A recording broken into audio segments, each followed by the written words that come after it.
کبھی سوچا ہے کہ جب اپنے ہی دھوکہ دے جائیں تو امید کی کرن کہاں سے ملتی ہے؟ آج ہم ایک ایسی ہی لازوال کہانی میں اسی سوال کا جواب ڈھونڈنے نکلے ہیں، ایک ایسی داستان جو صبر اور آخرکار ملنے والی فتح کی ہے۔ تو آئیے اس سفر کا آغاز کرتے ہیں۔ یہ سوال بہت گہرا ہے کہ کیا ہوتا ہے جب ظلم کرنے والا کوئی غیر نہیں بلکہ اپنا سگا بھائی ہو؟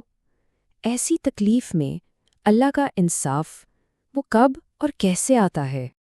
اور جب اپنے ہی لوگ توڑنے پر تل جائیں، جب وہ رشتے جن پر انسان سب سے زیادہ بھروسہ کرتا ہے وہی بیچ راستے میں تنہا چھوڑ دیں، تو سوچیں دل پر کیا گزرتی ہوگی۔ اور پھر ان سب سوالوں کے بعد ایک سب سے بڑا سوال اٹھتا ہے، خدا کا انصاف آخر آتا کب ہے؟ یہ وہ سوال ہے جو اس پوری داستان کا مرکز ہے اور شاید کہیں نہ کہیں مایوسی اور بے صبری کے احساسات کو بھی چھوتا ہے۔ لیکن ایک بات یاد رکھنے کی ہے، اللہ کے ہاں دیر تو ہو سکتی ہے لیکن اندھیر نہیں ہے، اور جب اس کا انصاف آتا ہے تو تخت پر وہی بیٹھتا ہے جسے کبھی کنویں کی گہرائیوں میں پھینکا گیا تھا۔ یہ ایک بہت بڑی، بہت طاقتور امید کی کرن ہے۔ تو یہ جو ہماری آج کی گفتگو ہے، یہ کوئی لیکچر نہیں ہے، یہ تو زخمی دلوں کو سکون دینے کی ایک کوشش ہے، ان تمام روحوں کے لیے ایک مرہم کی طرح جنہیں اپنوں سے ہی دھوکہ ملا۔ یہ ہر اس شخص کے لیے ہے جس نے پورے دل سے محبت کی لیکن بدلے میں صرف زخم ہی ملے۔ یہ ان لوگوں کی کہانی ہے جنہوں نے کسی کے لیے دعائیں کی اور اسی نے ان کی پیٹھ میں چھرا گھونپ دیا۔ آج نہ جانے کتنے ہی لوگ ہیں جو اپنوں کی وجہ سے بالکل ٹوٹ چکے ہیں۔ ماں باپ کے سامنے تو ہنستے ہیں لیکن رات کو تکیے آنسوؤں سے بھگو دیتے ہیں۔ کوئی اپنی نوکری میں پھنسا ہوا محسوس کرتا ہے تو کوئی اپنے رشتوں میں، اور کچھ تو صبر کی بالکل آخری حد پر کھڑے ہیں، دل میں بس ایک ہی سوال لیے، یا اللہ آخر میرا قصور کیا تھا؟ اب ہم اس مرکزی کہانی کی طرف پڑھتے ہیں جو دکھ اور ایمان کے اس سفر کو بڑی خوبصورتی سے بیان کرتی ہے۔ جی ہاں، یہ کہانی ہے حضرت یوسف علیہ السلام کی۔ دیکھیے، حضرت یوسف علیہ السلام کا سفر ایک خوبصورت خواب سے شروع ہوتا ہے، لیکن پھر بھائیوں کا حسد انہیں ایک اندھیرے کنویں میں پھینک دیتا ہے۔ وہاں سے انہیں غلام بنا کر بیچ دیا جاتا ہے، اور بات یہیں ختم نہیں ہوتی۔ ایک جھوٹے الزام کی بنیاد پر وہ سالوں تک قید خانے کی تنہائی میں گزارتے ہیں۔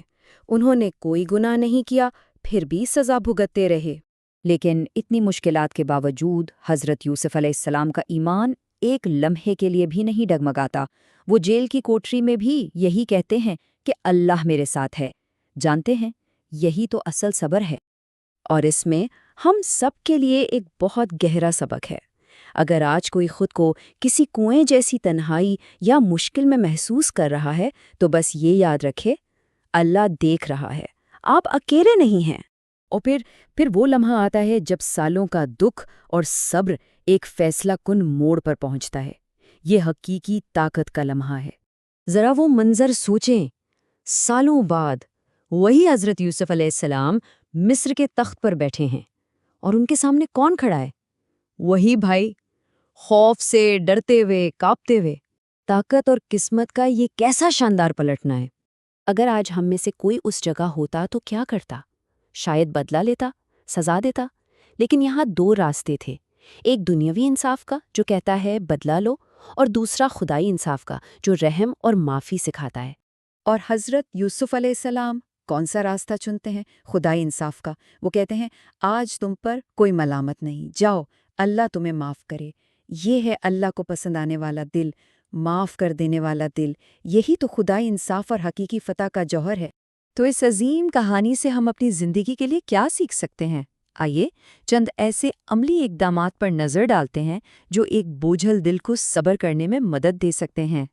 تو سب سے پہلا قدم، صبر کو مضبوطی سے تھام لیں، بھلے ہی دل رو رہا ہو لیکن اللہ سے اپنا تعلق نہ ٹوٹنے دیں۔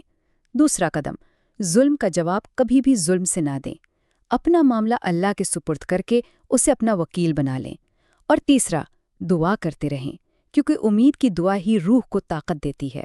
ایک دعا ہے جو ہر رات پڑھنے کی کوشش کرنی چاہیے، یا اللہ تو میری تقدیر کو اپنی رحمت سے بدل دے۔